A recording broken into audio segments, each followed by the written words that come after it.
On today's episode of Business Unchained, we meet with a professor, investor, and author with a crystal ball. He's invested in roughly 30 startups, teaches at both Kellogg and Chicago booth, and spends his time thinking about where technology is actually taking the global economy. In this episode, we break down what he looks for when investing in early-stage companies, the character traits that separate successful entrepreneurs, and why sometimes he'll write a $10,000 check just to get a seat at the table. We also dive into the concept he calls proximity, why the future of business is about delivering value closer to the exact moment of demand, and what entrepreneurs should be thinking about right now if they want to stay relevant in the future.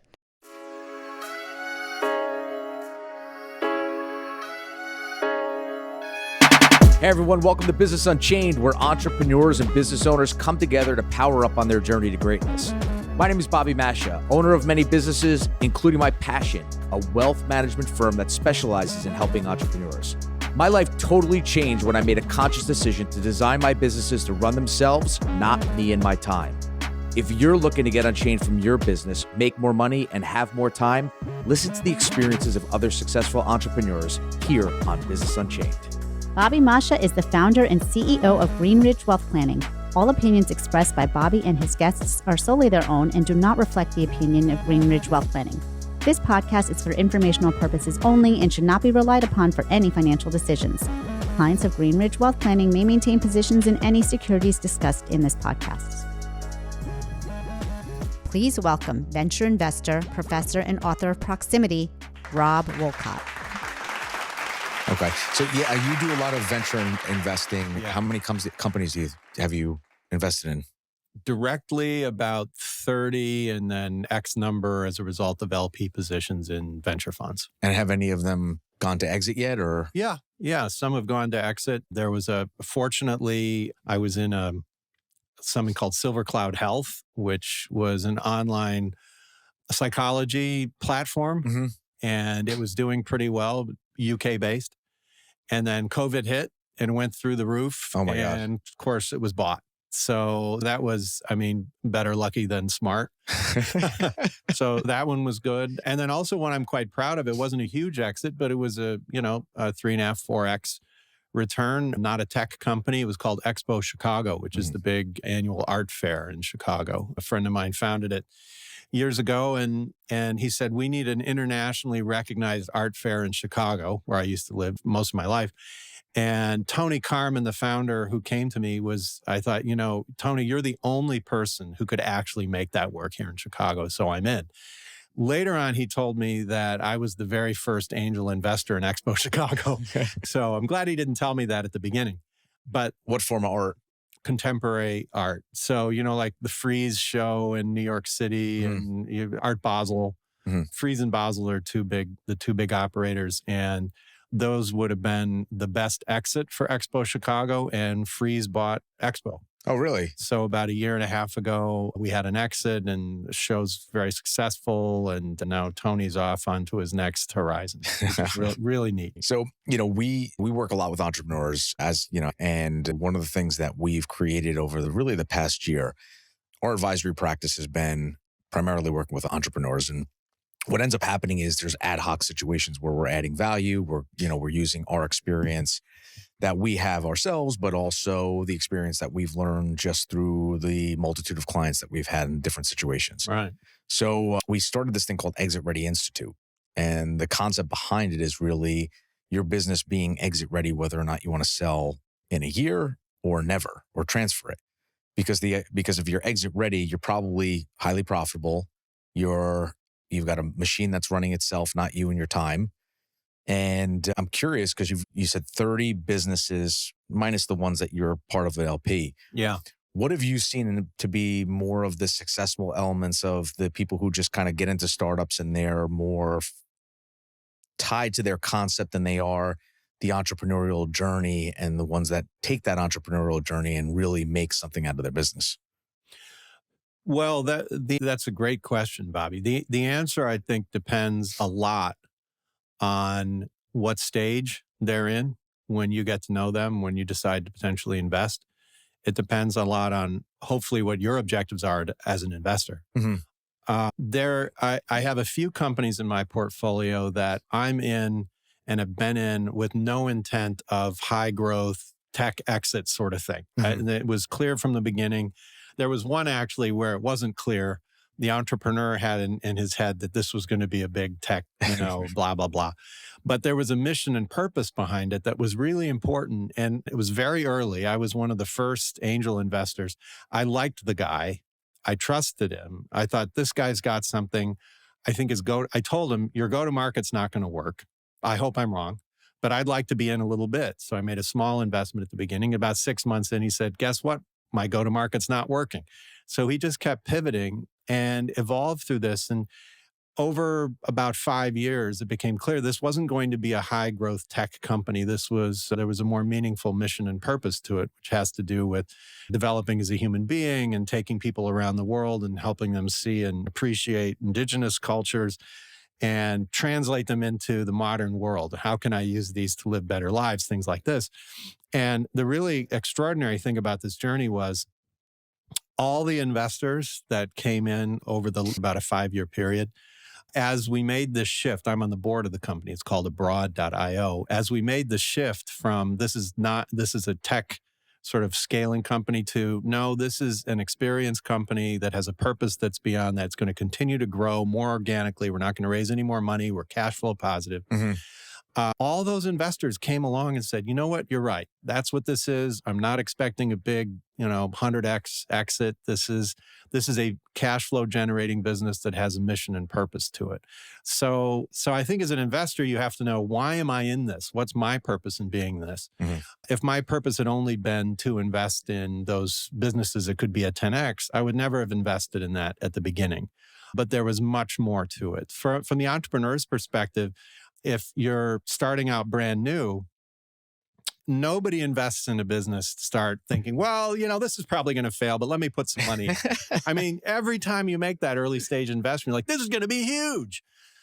But intellectually, you know that most of them are going to fail. Yeah, most of them are going to underperform, and you'll be lucky to get your money out. So I think evaluating the fit between your objectives as an investor and the objectives and the character of the entrepreneur. The earlier you are in the investment, the more the character of the entrepreneurs is an essential. It's always essential, but the earlier you are, the more character is central to the decision. So what do you see as, when you're looking at the character of somebody to invest in?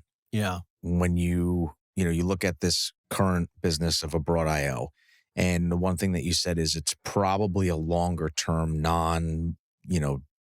high multiple exit type of business versus the high multiple tech exit. Yeah. When you look at the person and you say, all right, the difference between the guy who maybe isn't so successful, and I'm not saying one is more successful than the other because they're successful in their own rights. Right. What do you see characteristically or from a setup of the business or mindset, or what are you looking for that gives you the confidence to say, this entrepreneur is more than likely going to make something? Well, I mean, you never know for sure. And setting abroad.io aside, Justin Milano's the founder, and we can talk more about abroad if you like. But setting an individual aside, in the early stage, the very earliest stages, angel or maybe pre-seed, I'm willing to do some of those, and I have done a number of those directly. But at that stage, you're trying to get a sense for how much do I trust this entrepreneur? Has he or she come from a trusted friend who referred them to me? Do they have some sort of credibility that suggests that, they've got a shot? Do they have an idea and a concept that's compelling that, hey, you've really found something here and there's a pony in there somewhere? Beyond that, there isn't that much due diligence you can really do in the very earliest stages. Yeah, no, you know what I mean? And I'm not saying necessarily due diligence. I'm saying more, we got a lot of entrepreneurs that are listening here that are successful in their own rights. And I guess what I'm trying to figure out from you, because you've been through exits and you've invested in a lot of companies, really, how do you know? What have you seen in your experience? Not really what do you know from a forecasting, but just what have you seen in your experience that the more successful guys are doing that differentiates them from the less successful? Well, number one is recognizing you're all in and you're going to make it happen, but also recognizing you could be going in the wrong direction. And always know it, and you got to pivot. Yeah. And the ability to do that, not only the stamina, but the fortitude to do that. Also in the early stages, as I'm getting to know someone, if I don't already know them through something else, like for instance, I've invested in some of my students at Kellogg and Booth in the past. So I had the advantage of being able to see them in action for a bit. How they think, how they operate, how they work with others. Right. Yeah.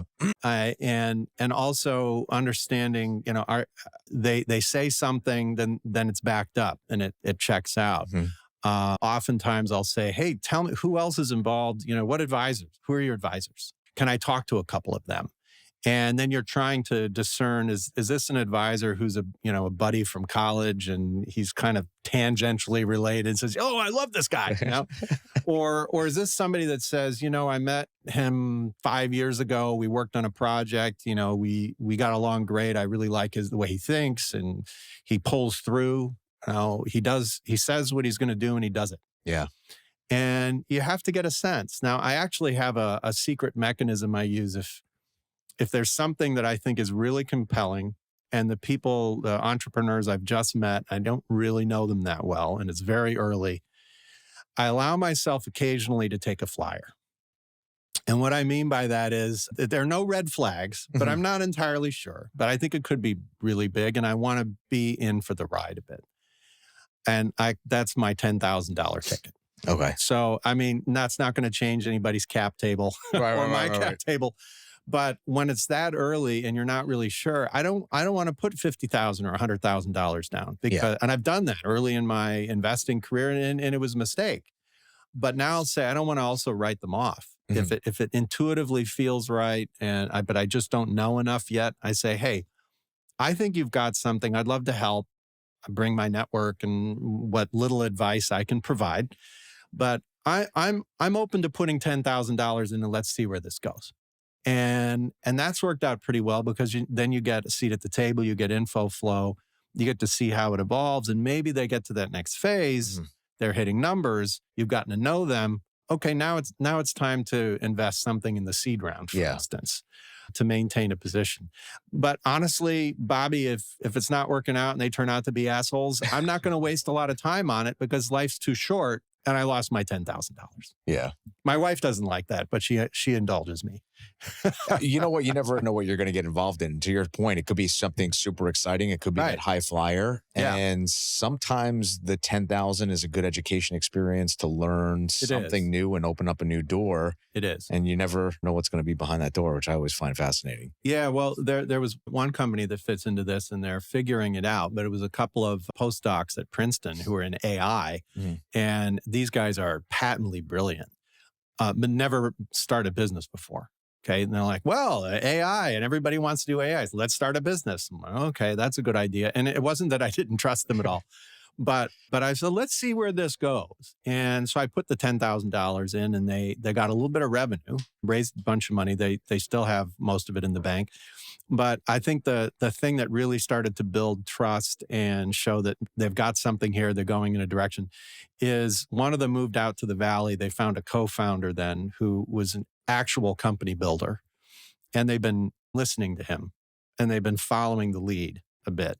One of that's almost unicornish because most people who are that smart feel like they can tackle anything and then they won't listen to advice. Right. Yeah. That's right. I'm always cautious. Now, I'm an adjunct professor at a couple of business schools at Kellogg and Booth, and I value my academic colleagues so much. I love universities. I've never wanted to be full-time because they drive me nuts, really drive me nuts. But I love universities. But one of the worst things ever invented was the professor CEO.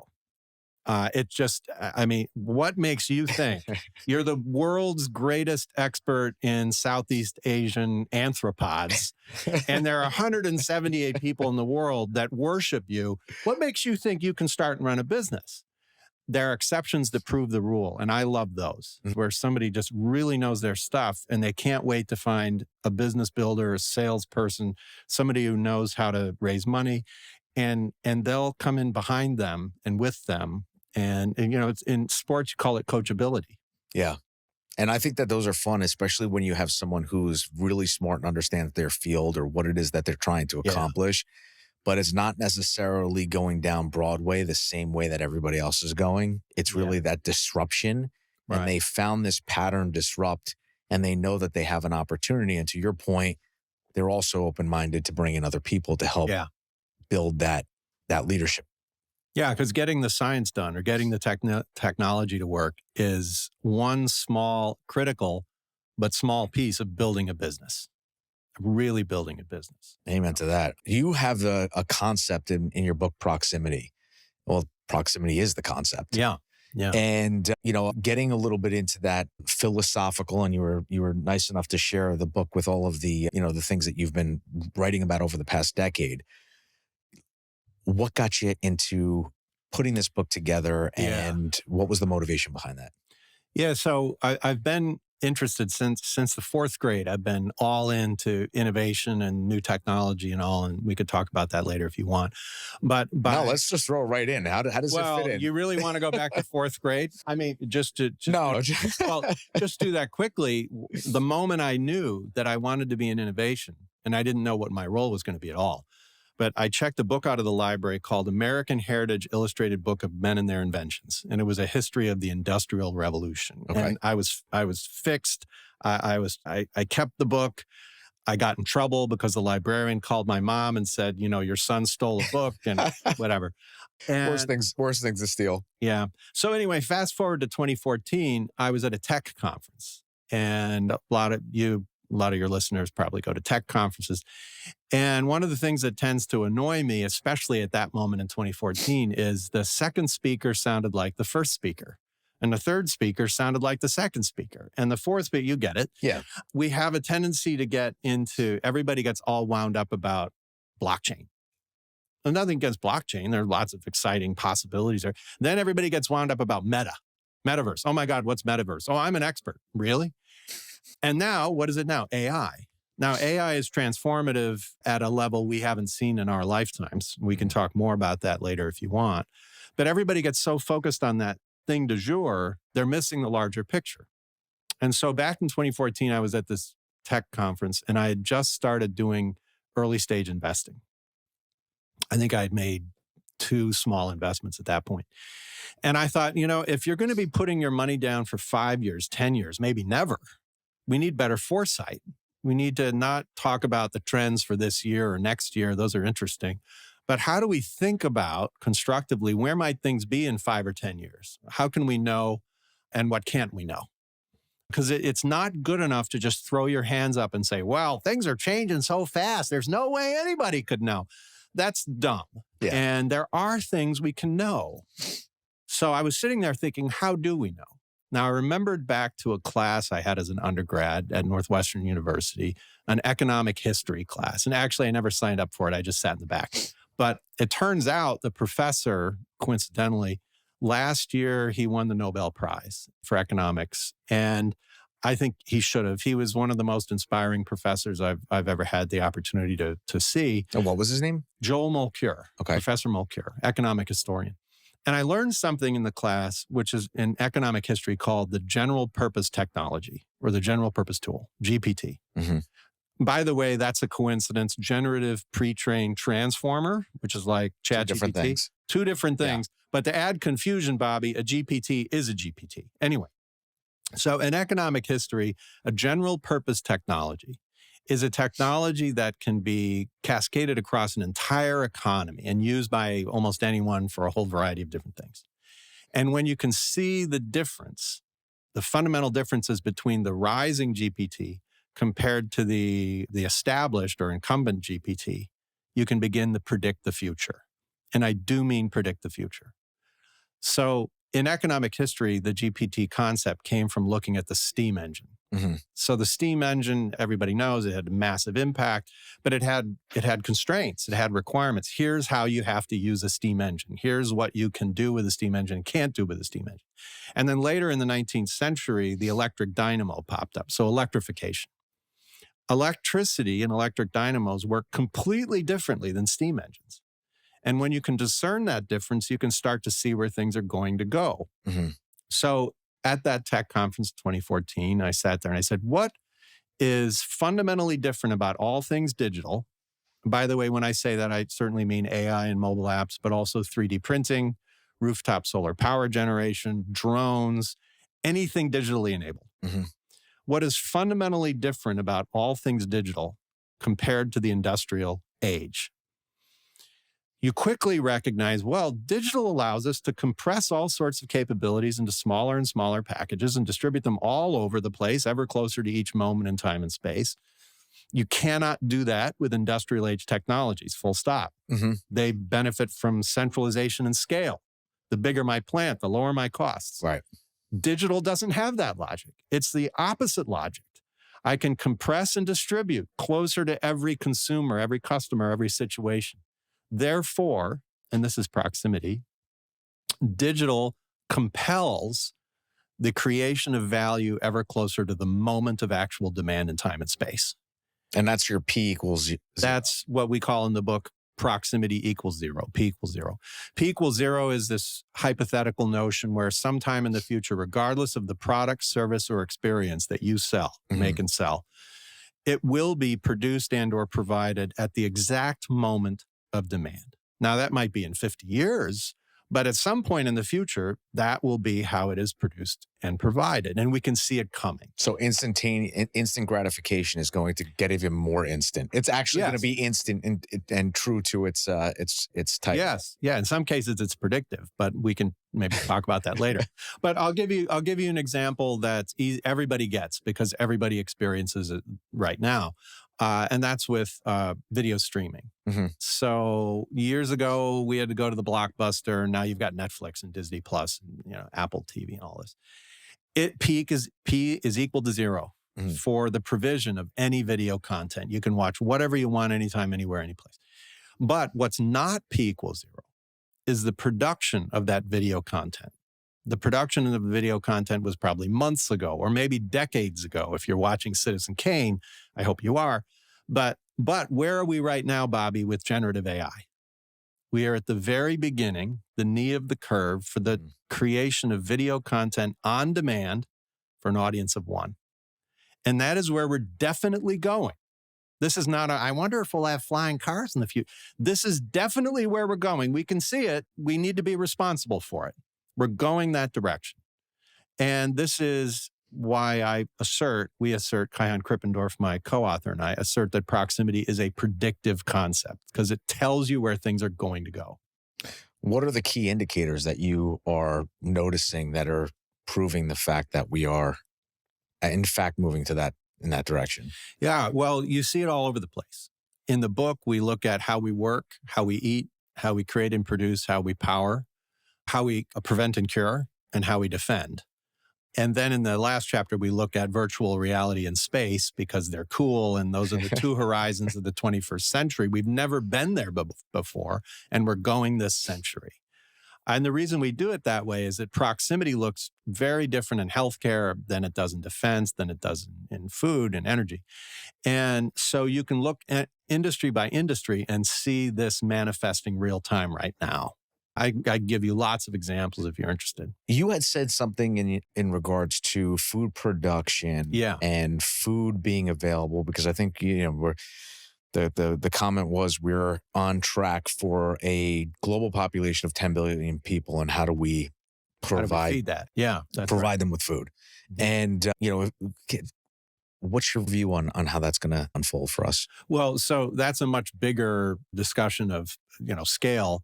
But backing up to proximity and where you could see it happening right now, one of the things companies do, investors do, humans do, is we take the new thing and we cram it into the old paradigm. Mm-hmm. We do it over and over again. In fact, if you're interested, find the very first television show. You can find some video on YouTube. It's horrible. Well, I think that's the slowest part of our innovation adoption is the human element of actually. The paradigm stands in the way. So the first television show was actually a radio show on TV. You can see the people reading off the scripts and you see the sound effects guy off the side. And somebody said, no, this is like a stage show. And then somebody said, we can record it, then edit it, then put it on TV. Bobby, that took 15 years to figure out. and it was not a technology constraint. They could have done it at the beginning, but people hadn't figured it out. So how does this relate to food? Well, some of your audience might be old enough to remember a company called Webvan, which was this huge, brilliant thing that during the dot-com boom in 98, 99, 2000. And they raised $1 billion. And by the way, that's back when $1 billion was real money. Right. And they had a vision for home delivery of groceries. So they said, we're gonna leverage e-commerce. That makes sense. This was the right future-focused idea. But Right, they fast forward Instacart. Yes, exactly. Yeah. But they did it in the old way. So they had the right idea for the future, home delivery of groceries. They did it in the old way. What do I mean by that? They built huge warehouses with the latest warehouse technology. That's all great. But they built huge centralized warehouses way outside of town and bought hundreds of trucks. And then the idea was those hundreds of trucks were going to drive those and this is in an industry with razor thin margins already. Oh, yeah. So they way overinvested and they went bankrupt. They lost the whole thing. Fast forward to today, you mentioned Instacart. We have this now. It's Amazon. Amazon took a totally different approach, which we could talk about, but they recognized what's powerful and what's new about where things were going, as opposed to trying to rebuild the past to build the future. Back to food specifically. So many of you have heard of vertical farming, or what in the industry is called controlled environment agriculture, like greenhouses and things like this. And there have been a number of prominent failures of this. Mainly it's because people decided, well, I'm going to do vertical farming, get a huge building, centralize it, high volume, get lots of customers and consumers. That's taking the new thing and cramming into the old model. There are a couple of guys in Chicago, my hometown, most of my life in Chicago, happily living in Ridgewood, New Jersey now, by the way. Hello, Ridgewood, hence the color. But a couple of guys in Chicago, and they noticed there were a lot of commercial buildings in the Loop, Chicago's downtown Loop, that had occupancy problems. So a lot of B and C class buildings with empty office space. So they went to one of the building owners and they said, hey, we'd like you to give us 1,000 square feet. That's nothing, right? Smaller than your office. Oh, yeah. Give us 1,000 square feet. We want to prove we can grow produce right here in your building and make money at 1,000 square feet.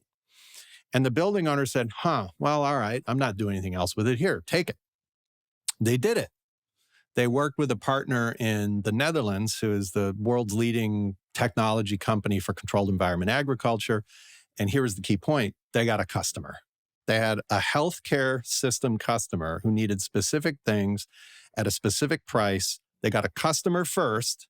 Then they built the 1,000 square feet. Then they had the product going out the door, proved the economics of that footprint. And now the building owner said, hey, we got 18,000 square feet upstairs. Do you want that? And they said, yeah. And we got a customer, and they signed it up. So you see how different the scaling mechanism is of their business in the world of proximity. They proved a very small, compact footprint. They then go out and find the demand, the customers, and build to the demand. The old industrial age model was we do demand planning. We look out 10 years. We hope there's enough demand. If you build it, they will come. And they sure better come or we're bankrupt. And then we're going to spend $1 billion and build a huge factory and hope the demand comes about. So this is why I say the logic of digital technologies and controlled environment agriculture is only possible at that level of performance because of digital. The logic of digital is to compress things into small packages, test them first, get real customers, and then follow the demand. We call it demand-driven edge scaling at the edge. So, one of the things that we're constantly talking about here is... Oh, I'm sorry, Bob. I should tell everybody the company is called Farm Zero. Farm Zero? I haven't invested. It's not because I don't love those guys. It just hasn't been the right moment. But Farm Zero in Chicago, expect to see them in the news. That's very cool. That's very cool. Yeah. What I was about to say, a lot of time we're talking about 2030. Yeah. 2030 is an interesting time because it's, by 2030, every baby boomer is going to be over the age of 65. So we're going to have this huge wealth transfer that's actually, going to start taking effect. But AI is also set to reach singularity, which that date keeps kind of moving a little bit closer and closer. Well, part of the reason is no one knows what singularity actually, even Diamantes and all, they have definitions. I love the notion, but anyway. How does that play into proximity and the evolution or the adaptation of the concept and how quickly that's going to embed itself? So singularity is a really important, interesting philosophical and technological conversation, but it's not essential at all to understand proximity. And they're sort of orthogonal. They're related, but they're not the same thing, the same universe. They overlap. I bring it up more from the sense of AI. The human takes the prior concept and shoves the new idea into the prior concept. Do you see that almost snowballing effect of computer making decisions and might computers make decisions better than we do and move this along faster? Yeah, eventually. Yeah. I mean, they're still in the context of learning from us and all the great mistakes that we've made, but they have so many advantages. Like they can be optimized to not worry about their emotions, for instance, make so many decisions based on emotions. And there are lots of opportunities there. But the way I like to think about it instead is proximity is it's really microeconomic theory formally, but we don't call it that because no one would read it. But it's theory in the sense that it is a testable theory. You can say this is going to go in that direction, and you can wait and see and look at the data and say, oh yeah, it went in that direction. It was right. That's a testable hypothesis. Thus, it is proximity theory. And AI, singularity is related to this overall AI concept and the integration of AI into our lived systems and our cognition and our experience of the world, which I think is massively fascinating and essential, but is really the focus of my next book I'm working on now with neuroscientist Moran Cerf and art historian Sonia Komen about post-virtual. We can come back to that a little bit later. But proximity is just a very practical way to think about where things are going to go and then adjust your strategy if you're managing a company, or to find entrepreneurial opportunities if you're looking to build a company or invest. As an investor, one of my filters doesn't mean it's the best one, but at least for me, I'm not interested in a venture investment unless it has a significant proximity play. Mm-hmm. And the premise is, I know that's where the world's going to go. Mm-hmm. So if you're building something for the past, that might work for a while. I'm not interested. Hey guys, Bobby Mascia here. I wanted to just take a second to thank everyone who's been tuning into Business Unchained since day one. This community, it means a lot to me. And I'm super excited to finally be able to share a big project that I've been working on for some time now, which is my book, Unchained, the raw truth about entrepreneurship, family business, and life balance. It's part memoir, part roadmap, and it just dives deep into my story, the experiences, the mistakes, and the lessons that have shaped how I think about building a business and life. Everything I talk about on the show is rooted in that journey, and in the book, I dig that much deeper. Unchained's available now. Grab your copy through the link or the show notes, or head over to bobbymascia.com. I appreciate you all, and I'm now taking you back into the show. Thank you. What are some of the things when you look forward in the next 10 years are going to be some of the major shifts or changes for entrepreneurs and business owners to keep in mind now and potentially prepared for? Wow. For entrepreneurs and business owners, we will start to see companies with one person, one employee, because they've got AI agents. I've got friends that are working hard on that right now. You see some, little fun things that are popping up that don't have any humans behind them, or maybe there's one human that got it going and collects the checks, but they're still sort of spotty. That will start to rise. The ability to do that is real. There are going to be millions of people trying it. Most of them will fail, as always happens, but some of them are going to figure it out. So I would say 10 years from now, there will be $1 billion company that sometime in that horizon, there'll be $1 billion company with 1 or 2 owners, 3 owners. I don't know. So you're going to see that. How does that impact the rest of the world, the rest of the workforce? That's a big question. But I want to point out that people always think about this AI thing as just replacing people. And it's going to do that. that's automation. And then I don't need this person because I can, use AI. But it actually is rare that AI goes in and immediately eliminates an entire job, because a job tends to be a whole bunch of different things put together, right? So it'll eliminate the need to do this part and that part. But over the next decade, this will happen more and more. But it's not just automation. AI also allows augmentation and addition. And I learned this from a colleague at Imperial College London, Mark Kennedy, where he created this 3-tier approach to thinking about it, which I think is quite useful. One is automation. That's where we can create an AI system to do exactly what Bobby and I are doing right now. We don't really need Bobby and Rob, okay? Truth be told, who really needed Rob in the first place. But anyway, but then there's augmentation, which is Bobby can do more and be more effective because he's got these agents running around taking care of stuff, doing things that he couldn't do before. Addition is when you're able to achieve stuff that was never before possible. That it wasn't just Bobby saying, hey, do this analysis for me, and 15 minutes later you have what would have taken a week of analysts to do. Instead, things that we really couldn't have done before the advent of AI. And you're going to see more and more of those things, some of which then start to create economic value. So the question, I think, in the longer run, and I don't know how much you want to get into social theory here, but the question in the longer run is, how will that value be distributed across the economy? To what extent will it be consolidated in the hands of a very small number of people? We know from history, if that goes too far, there's a point where things break. And then we end up with decades of revolution. And I don't think anybody really wants that. Right. And it's one of the reasons that Elon Musk wants to go and live on Mars. That's not the only reason, by the way. One of my entrepreneurs, Barbara Belvisi, who's founded Interstellar Lab, which is one of my favorite. I'm hugely in love with Barbara and Interstellar. And she has decided she is going to retire on Mars.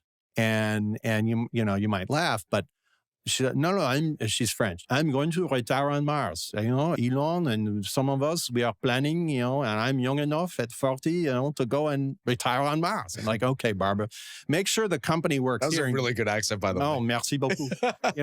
I said, okay, Barbara, go for it, but get me an exit here on Earth first, right?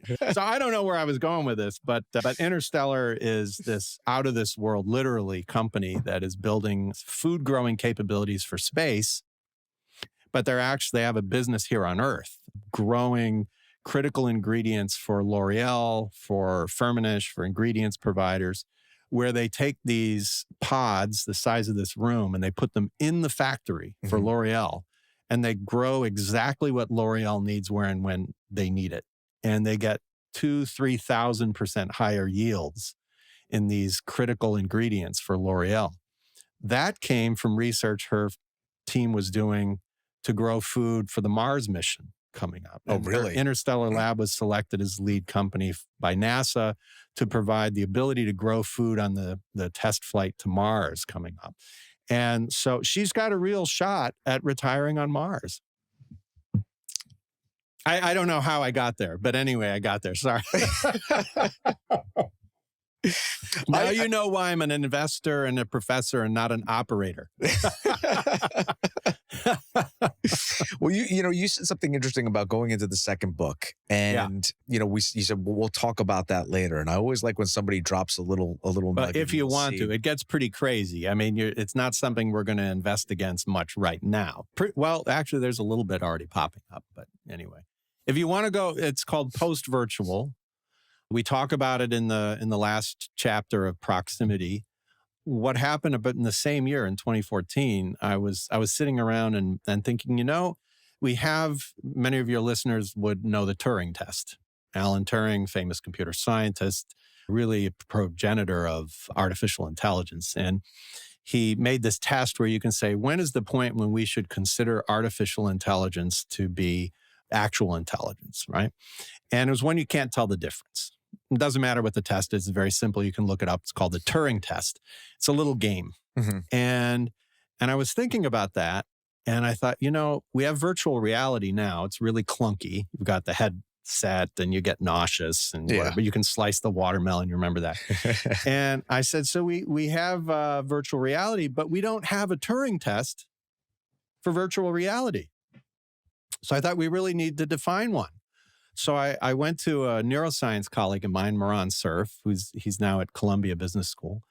And I said, Moran, do you know about Turing test for VR? He said, no, I don't. And I said, well, we should make one. He said, okay, I agree. We should make one. He's a French-Israeli guy, right? Okay. Who speaks really fast. He's one of those people that when you watch the YouTube video, you usually turn it up to 1.25 yeah. or 1.5. With Moran, I tell slow it people to down. turn it down to 0.5. And you'll get, because anyway, so he said, you're right. There is no Turing test for VR. So we said, what is the dead simplest Turing test for virtual reality? And that is, after the point where you cannot, from a sensory perspective, tell the difference between virtual and default reality. By the way, this is default reality where we are right now. Well, we think it is. We could be in the Matrix. We think it is. That's right. But even if we are in the Matrix, Bobby, that's default reality. Okay. Okay. So, all right. Fair enough. So what Yeah, we experience every day since we were born, default. All Okay. right. After the point, from a sensory perspective only, you can't tell the difference between default and virtual. Then we're in the post-virtual world. Why is that? And we call it the threshold. Why is that? Because after that point, no one will ask a dumb question like, should we meet in the real cafe or the virtual cafe? That won't make any sense, right? Because it'll be a dimensionality of experience and opportunities. Right. Now, to be clear, we're not proposing that we'll all be in a matrix and we won't know about it. Maybe we will, maybe we won't. The test is simply, after the point you can't, from a sensory perspective, tell the difference, we're in the post-virtual world. And that's what the next book that we're working on right now. We're asking the question, how does life change? What happens as we near that threshold? What happens after? Because as you start to think about the implications, the experience of life will be utterly, fundamentally different than the experience of life we've had since we evolved as hominids. And I mean that literally. I just find it so curious to how humans are actually going to evolve and live in a world where, is money going to make a difference? If you have the money, you can be part of this, but if you don't, you're not part of it. And what does that look like? Or even just intellect, the people who are smart enough versus the people who may not be smart enough, the people who actually can, you made the point, put the VR glasses on and you get nauseous, the people who can actually be part of that because physiologically they're able to adapt versus the people who have a hard time with the adaptation. The key word you just used, Bobby, is adaptation. And I'm not proposing it's going to be easy. To jump to a punchline, I'm actually very optimistic about, say, 30 years and out. That's 1.5 generations. 30 years and out. I'm very optimistic, assuming we don't blow ourselves up. So set that aside. But unfortunately, I believe that the next 20 years or so are going to be a lot more difficult than most people think. A lot of dislocation, a lot of people with great incomes who all of a sudden find out that they don't have that great income anymore. How does that dynamic shift? And over time, this will ameliorate. There'll be a lot of carnage in the meantime, unfortunately. By the way, it's one of the reasons you need a great wealth advisor. So the plug. I love the Greenwich plug. Here. Thanks for, I think I even get a free lunch today. You do. You do. Out. It was, you had to make that plug in order to get it. And you got it. That's right. Okay. So, anyway, setting that aside. So in the long run, it's very likely that money won't exist. But I don't mean 20 years. Right. And I don't make date predictions. But so here's a question for you, Bobby. Which is better, Star Wars or Star Trek? Oh, Which is better? You are like the fifth person who asked that. And but I'm the one that knows reasons. the answer. I'm the one that knows the answer. So which is better? From my perspective, I enjoy Star Wars more. I didn't ask you whether you enjoyed it more or not. Which is better? How do you define better? Okay, so you had the wrong answer. I figured as much because I always have the wrong answer, but I still stick with it because I'm like convicted. No, look, personal taste, that I can't argue with that, right? And I see why. I found Star Wars very exciting and fun. But if you think about it, it's a World War II fighter movie set in space. Totally. Now it's centuries ago, apparently, which is a long, long time ago, which is confusing. But in any case, if you think about it, there's an android, and he can talk and he can kind of walk. It's totally stupid. But they're flying the plane. Yeah. It's not self-driving. They're flying the plane and then they've got to shoot at the thing like this. Let me aim. Oh, I missed. How can you be hundreds of years of technology in the future and miss? It makes no sense. Oh, I'm going to use the force. Okay, all right. It's called AI. I'll use the force. AI. Okay. You didn't say which one was more close to what could potentially be real. You said better. That's yes. why I asked you to define You're better. right. You're making a very good epistemological point that I failed. But from my perspective, Star Trek is orders of magnitude more useful, I think interesting. They tackle real issues, ethical issues. But the reason it came up, you mentioned money.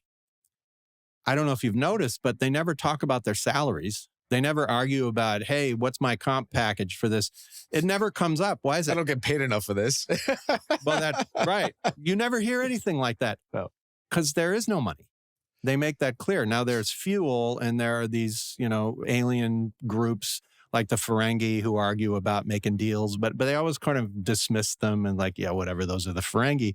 Because in Starfleet, there isn't any money. Mm-hmm. They're there for intrinsic motivations. And that's I think it's, you might say it's optimistic, but I think that reflects where we will be at some point in 50, 100 years, 200 years. We'll be there because it's similar to almost going back to where we started, no? Maybe, although in that context, when we started, we had extraordinary scarcity. Now, here's the rub. We've evolved through all of existence in a context of scarcity. And so a lot of the ways that we are based on scarcity. We are moving toward a context of abundance. I don't just mean abundance, say, in the way that Diamandis or Kurzweil means it. They get a little bit boosterish, a little bit, oh, it's abundant and everybody's going to have everything. There's going to be a lot of trauma.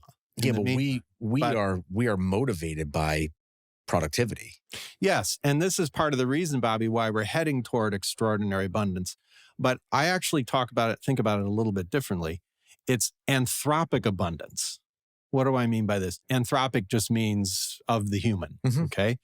It's anthropic abundance because we're generating productivity, we're generating capabilities to bring more and more of the things we desire. And meanwhile, there are unintended, sometimes intended, but unintended consequences, like a radical decline in species in the world. So there's a big mass extinction going on right now, partly because of what we're doing as humans. That said, we're getting more and more abundance in the future of the things we desire. And the pivotal one that unlocks everything else, which has to do with why I'm very optimistic about the longer term future, is energy. So right now there are wars going on and energy has always been a constraint and a geopolitical challenge. But I will predict that later this century, electricity will trend toward free. Now, this might sound shocking or stupid, fair enough. But the reason I say that is, first of all, we already have free energy. It's the sun. We're just not that great at harnessing it. But also, the sun uses fusion, and there's a very good likelihood, I follow this rather closely, that within the next decade or two, we'll actually have real fusion energy generating electricity here on Earth economically. We can already do it. It's just not economical yet. Even if we don't do that, you're seeing small modular reactors, fission energy rising, publicly traded company like Oklo, for instance. I don't know if Oklo is going to succeed. I have no idea. But there are lots of companies working on these small modular reactors that produce extraordinary amounts of electricity. By the way, small modular reactors are as predicted by proximity. The old model was a huge nuclear power plant, right, at a distance. And, well, you know what? Let's cram it into a small package and put it right next to a data center. That's proximity. And so this predictive concept is also showing us that we're in the second electricity revolution because all digital requires electricity. And so as electricity becomes cheaper and cheaper, as it will, not immediately, I mean, we certainly know that electricity is not cheap in New Jersey. Holy cow. I think we're Is the anything most cheap in New I Jersey? think PSE&G, and Ridgewood is the highest priced electricity residential in the country, I think. Anyway, don't quote me on that. But in any case, over the next 20, 30, 50 years, the price of each unit of electricity will collapse. And imagine in 100 years where we have nearly free electricity. How does that change access? How does that help us solve equitability of all these technologies and capabilities? So I'm actually quite optimistic about the long term and concerned about the near term. So, I'm glad that you use that as the final words of, let me rephrase that. I'm glad you went there. Okay. Because one of my biggest questions is, I'm a listener here on the show. I'm thinking about proximity. All the things that you're saying is bringing me to a point where for most people, their minds are blown. Okay. Confused. Where do I go from here? How do I maybe get a pulse on this a little bit better than what I already have? Thinking about that in the next 5 years, what should somebody who reads your book be thinking about with their own business? Great. That's actually where I spend most of my time teaching at Kellogg or Booth or working with So we have to sign up just like they have to sign up with us for wealth management. We have to sign up for the class. Welcome to sign up. Yes. Yeah. This is where we're doing a lot of pitching here. I love it. Supposed to give a plug. Anyway, no, but that's where I spend more of my time because that's when people have to make decisions. And how can proximity help you make decisions? Well, the cardinal question of proximity is, and this is true for any business, ask yourself, what might my customers want in the future if they could have anything at all? Mm-hmm. Now, this is just an ideation exercise. Nobody's investing any money. Don't let reality get in the way. Don't worry. What would your customers want if they could have absolutely anything? And just let your mind run. And then as you start to define that, guess what? You're predicting the future. What do I mean by that? In a world where technology can increasingly do anything, and I do mean anything, eventually somebody's going to figure out how to provide that to your customers. So hopefully it's going to be you. Now, let me make it real. Let me give you an example of a company I've been following for a long time. I invested in them, a publicly traded company. Mm-hmm. By the way, I'd want to be clear. If your listeners take any of my investment advice, they will lose all of their money. I want to be clear about that. This is a disclaimer. Just as a great disclaimer in the front of it. Yeah, not making investment, but let me illustrate. So the company is called Axon. I don't know if you've heard of it, but it's like a $40 billion publicly traded company that not a lot of people have heard of. They focus on police forces, and they provide all sorts of products and services to police forces. Their original product was the Taser, and their company was originally called Taser. Mm-hmm. Went public. It was founded by a guy named Rick Smith, and he invented the first commercially viable Taser at scale in his mom's garage in Scottsdale, Arizona. Now, think about how embarrassing that is as an entrepreneur. It wasn't your garage. It was your mom's garage, okay? He develops this thing, takes it to market, huge success, goes public. Now, most companies would say, okay, how do we make bigger tasers, smaller tasers, different colors, different features, options? They did that, but they did a lot more. What's been in Rick's head, and now his whole team has this way of seeing the world, is what might my customers want in the future if they could have anything? And it's mostly security and police forces, okay? Mm-hmm. And all non-lethal. One of their principles is we do anything for police forces non-lethal, okay? And so as they're building the Taser business, long story how it came about, they realized, you know what could be useful for police forces? Body cams. Police body cams. They pioneered the police body cam like a decade ago. Mm-hmm. Imagine having a business that not only sells tasers, but also sells police body cams and collects all those data of all those interactions over the last decade. And then later on along comes AI. Imagine what you can do. Mm-hmm. Meanwhile, back in 2016, 17, they said, you know what? We think police forces need to know about drones. They don't right now. They're not using drones now. And by the way, we Axon, we don't know anything about drones either. But they didn't let that stop them. What did they do?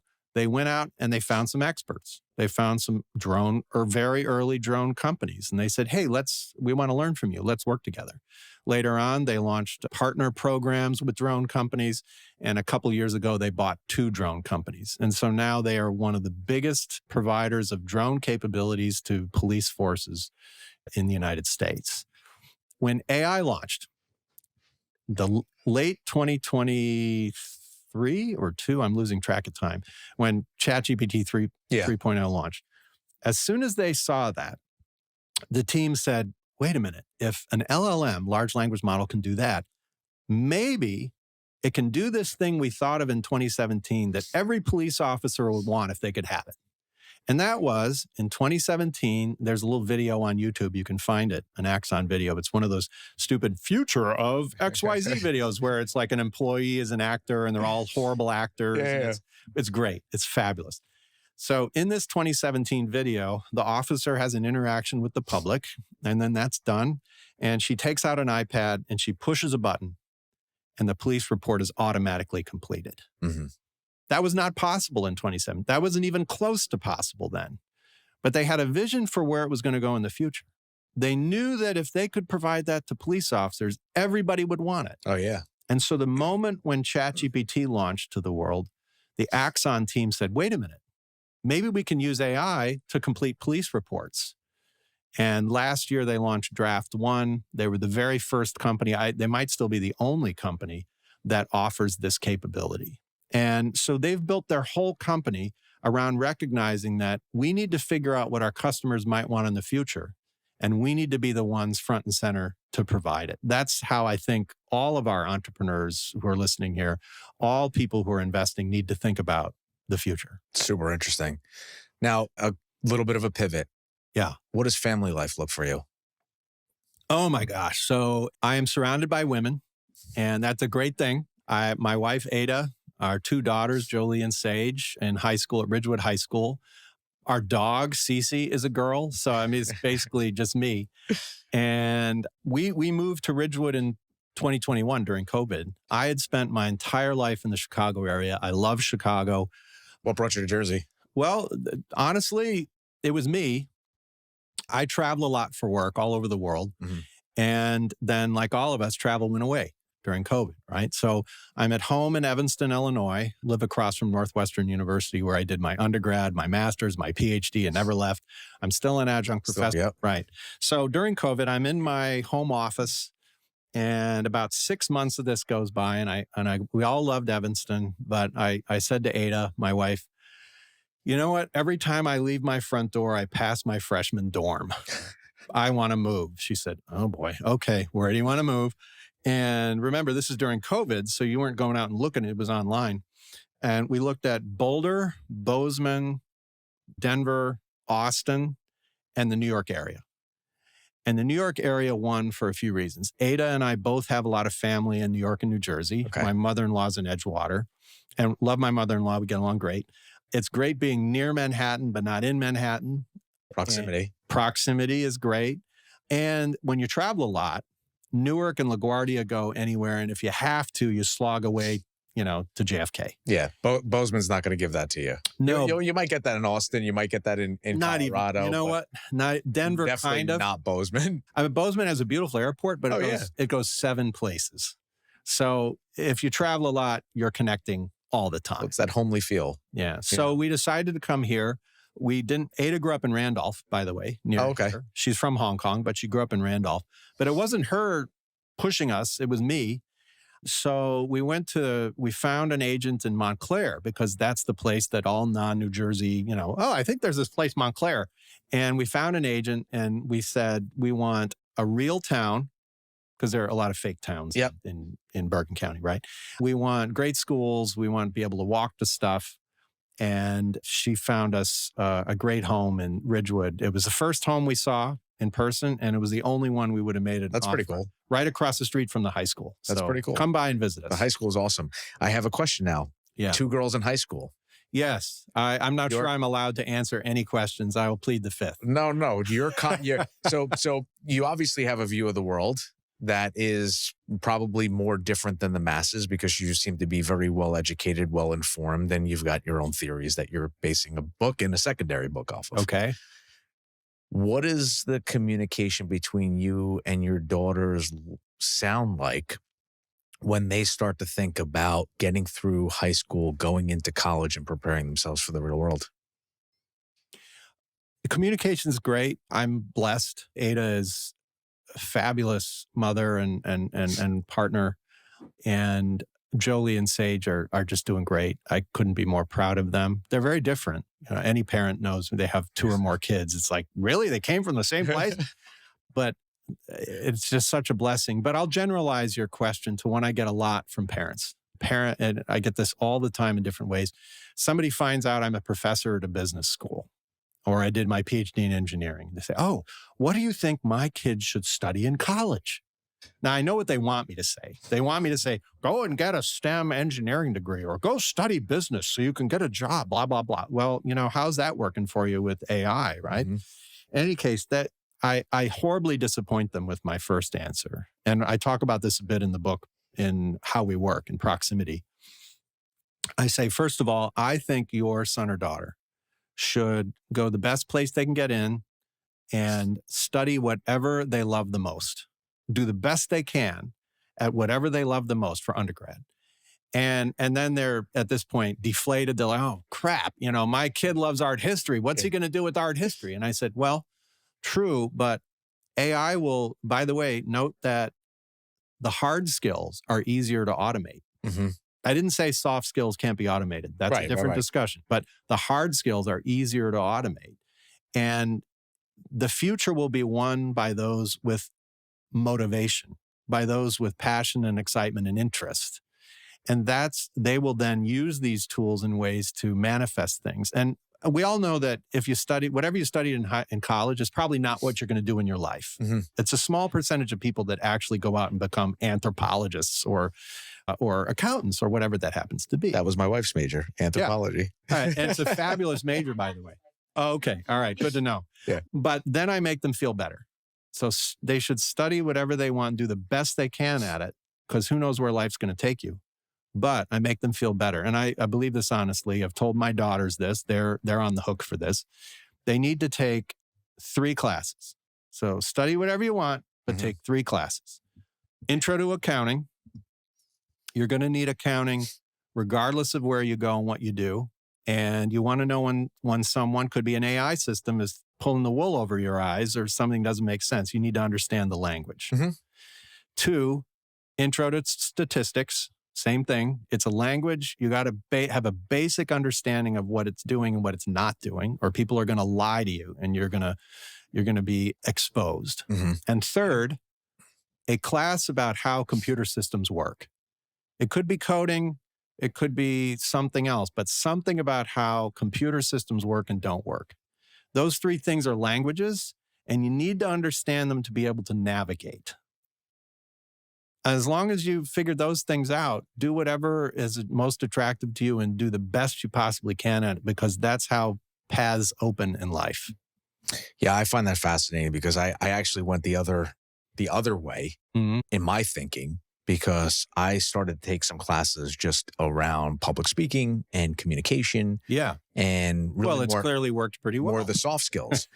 And I found it fascinating between the people who were the professors and training and teaching and had these skills that were mind-blowing to everybody else who was taking the course, versus us who were taking the course where we're like, we feel like we have 2 left feet.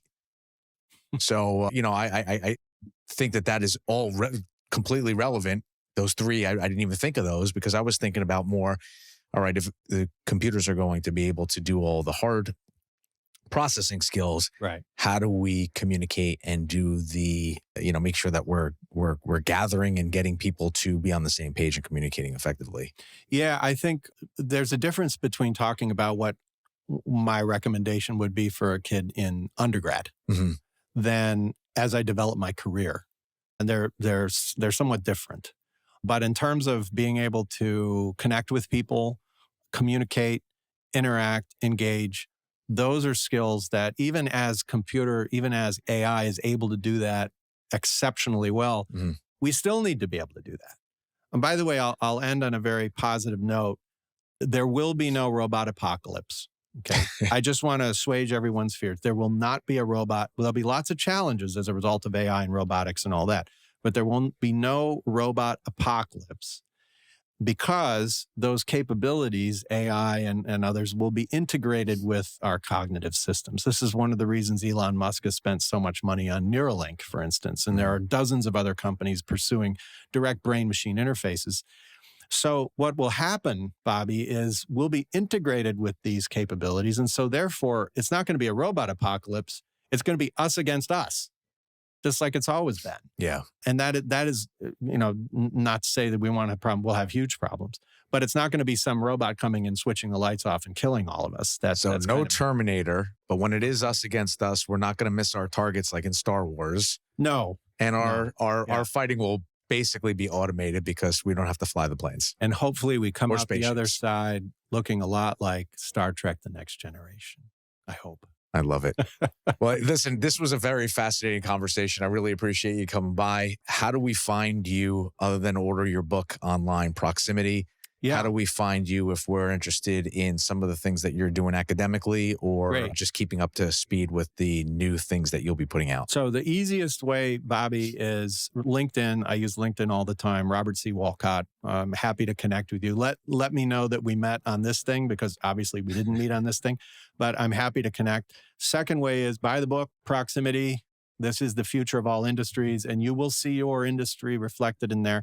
And third, most mornings when I'm in Ridgewood, I walk my dog to Ridgewood Coffee Company on Ridgewood Avenue and hang out with my little coffee group and talk about what's going on in New Jersey, what's going on in the Middle East, anything that's on our minds. Oh, very cool. Yeah. It's usually between about 7:45 and 9 o'clock. I'm there at Ridgewood Coffee if I'm in there. I might actually show up for that. Yeah, please. Oh, I love it. Jordan Kaufman's come by a number of times and we've had a chat. Very good. Well, that's a wrap. And thank you for coming and I appreciate you. Thanks, Bobby. Hey guys, Bobby Mascia here. If you've been listening to Business Unchained, you know we're creating conversations that matter. Real stories and strategies to help business owners and entrepreneurs win. We've been putting a lot of work into these episodes in our online community, bringing you content that can actually move the needle for your business. And we're everywhere. Instagram, LinkedIn, Spotify, Apple Podcasts, Amazon, TikTok, you name it, we're there. So look, if you're getting value from what we're doing, please follow, subscribe, and drop a quick comment or like. It really helps us grow this thing. Just search Business Unchained and you'll find us everywhere.